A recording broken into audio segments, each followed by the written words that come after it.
শেষ মুহূর্তেও জুলাই সনদ নিয়ে বিভক্তি থেকে গেছে। সই করবে না 5 বাম দল। মতভেদ রয়েছে বিএনপি, জামায়াত এবং এনসিপির। একই দিনে গণভোট এবং জাতীয় নির্বাচন চায় বিএনপি, আর জামায়াতের চাওয়া হচ্ছে গণভোট হতে হবে নভেম্বরে।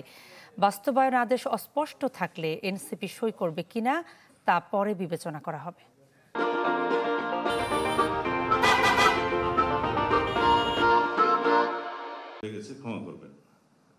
জাতীয় ঐকমত্য কমিশনের মেয়াদের শেষ দিনে রাজনৈতিক দলগুলোর সাথে বসেন প্রধান উপদেষ্টা ও কমিশনের সভাপতি ডক্টর মোহাম্মদ ইউনূস। বৈঠক শেষে বিএনপির স্থায়ী কমিটির সদস্য সালাউদ্দিন আহমেদ বলেন, তারা জুলাই সনদে সই করবেন। গণভোট হতে হবে সাধারণ নির্বাচনের দিন। জুলাই জাতীয় সনদ প্রণয়ন হোক, অন্যান্য কর্মকাণ্ড হোক, সবকিছুর লক্ষ্য হবে আগামী ফেব্রুয়ারির প্রথমার্ধে জুলাই জাতীয় সংসদ নির্বাচন অনুষ্ঠান করা। আমি মনে করি জুলাই জাতীয় সনদের সাথে নির্বাচন অনুষ্ঠানের কোনো সম্পর্ক নাই। এই সংস্কার সারা জাতি চায়, আমরাও চাই। জুলাই জাতীয় সনদ সবাই স্বাক্ষর করব। যে সমস্ত বিষয়ে ভিন্ন মত আছে, নোট অফ ডিসেন্ট আছে, এগুলো একদম পরিষ্কারভাবে দফাওয়ারি উল্লেখ থাকবে কি বিষয়ে কিভাবে নোট অফ ডিসেন্ট আছে। আমাদের সিদ্ধান্ত হয়েছে জুলাই জাতীয় সনদ স্বাক্ষরিত হবে উইথ নোট অফ ডিসেন্ট। যে সমস্ত বিষয়ে ভিন্ন মত আছে সেগুলো স্পষ্ট করে উল্লেখ করা সহ। জামায়াতের নায়েবে আমির বলছেন, জুলাই সনদ সই নিয়ে কোনো অনিশ্চয়তা দেখছেন না তারা।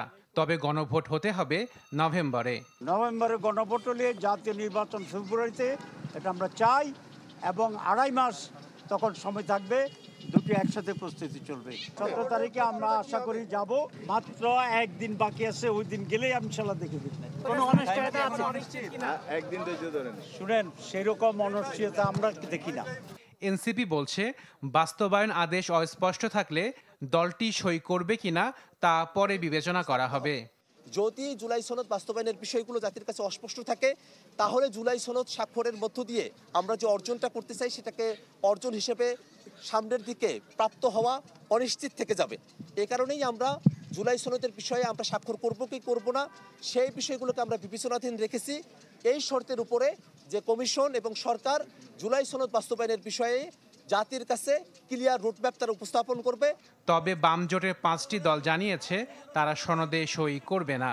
আমাদের কাউকে উদ্দেশ্যমূলকভাবে কোনো কথা বলতে দেওয়া হয় নাই। তারা আমন্ত্রণ জানিয়েছে বেছে বেছে, তারা জানে আমাদের পয়েন্ট। এখন পর্যন্ত যেই অবস্থা আছে, আমরা স্বাক্ষর করার মতো অবস্থায় নেই। আগামী 17 অক্টোবর জাতীয় সংসদের দক্ষিণ প্লাজায় সই হবে জুলাই সনদ। Ashik Prince, channel 24, Dhaka.